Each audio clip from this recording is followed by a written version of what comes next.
Hello everyone, today we have a story about my last ex cheated on me too. She had the grace, I guess, to force us into a break before she did it, so she could say that she hadn't actually cheated on me. But then she wanted to come back home without talking about any of the shit she put me through during our break.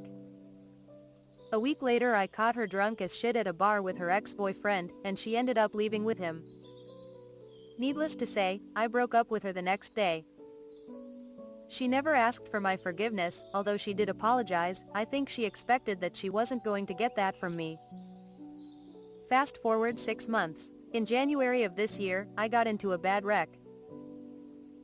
In all honesty, I should have died, but I survived with barely a scratch, even though my dog, who was far and away my best friend at the time, didn't make it. Let's just say that it was a blow. Anyhow, nearly dying put everything into perspective. I called all of my exes up and either forgave them or asked for their forgiveness. It's easy to carry around that weight, the burden of our scars after someone we love and trust betrays us. But if you carry it for too long, you'll miss incredible opportunities that are around you every day. While you should take time to mourn the loss of your relationship, try not to hold on to that cynicism for too long. Remember that, at this point, forgiving her isn't about absolving her of what she's done and taking her back. I actually agree with you, once trust has been breached at that level. The relationship is over. However, forgiving her is about acknowledging your pain and hurt, experiencing it for as long as you need to, and then letting it all go and moving on with your life. I'll tell you, I never felt as light as I did after I got done with the forgiving process with my exes, both theirs and my own. Shortly after that, I got into a relationship with a beautiful, kind, sweet soul, and so far, it's the best relationship I've ever been in.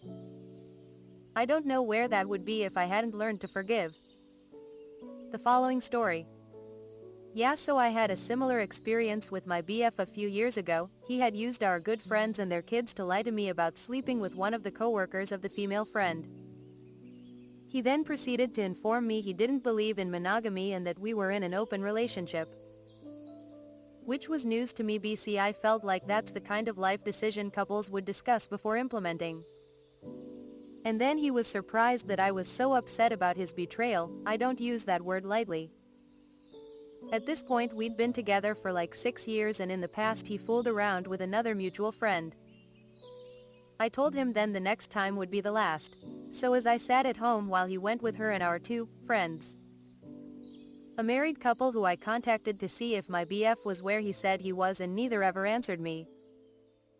Which is how I found out he was cheating. Out for her birthday I stewed away in my own self-pity until I was pissed enough to decide how to make him understand where I was coming from. I decided, to my regret, to fight fire with fire. That night one of our mutual guy friends who came over to game frequently stopped by and noticed my distress. So we proceeded to talk about it, and he offered some words of wisdom. Like sit him down and talk to him or stop him before he goes to see her next time. But when he got ready to leave he kissed me and told me he'd be there if I needed anything. So a few days later, while BF was off plowing, I went over to Millhouses and proceeded to have my first ever revenge sex. It was shameful and I felt really dirty afterwards, so I don't recommend it. Anyway, a few days later I worked up the courage to ask BF, "Are you sure you want to be in an open relationship?" He shot back, "Yeah, it's just sex." "Why?" So I explained, "BC, it's a two-way street." And then it started to click. He wanted to know if I had slept with anyone else, and I was honest. After BF pestered me for a name for an hour, I even told him it was Millhouse, and then a funny thing happened. BF's feelings were hurt. He was like, "I can't believe you'd sleep with such a good friend of mine." And in my head I'm like, I can't believe you'd sleep with some random skank who not only has a kid but then not even have enough respect for me to wash yourself before coming home to me and proceeding to infect me with an STI you picked up from her. So in the end I was able to get BF to see that yes, cheating is the absolute worst way to hurt someone who thinks you love them back.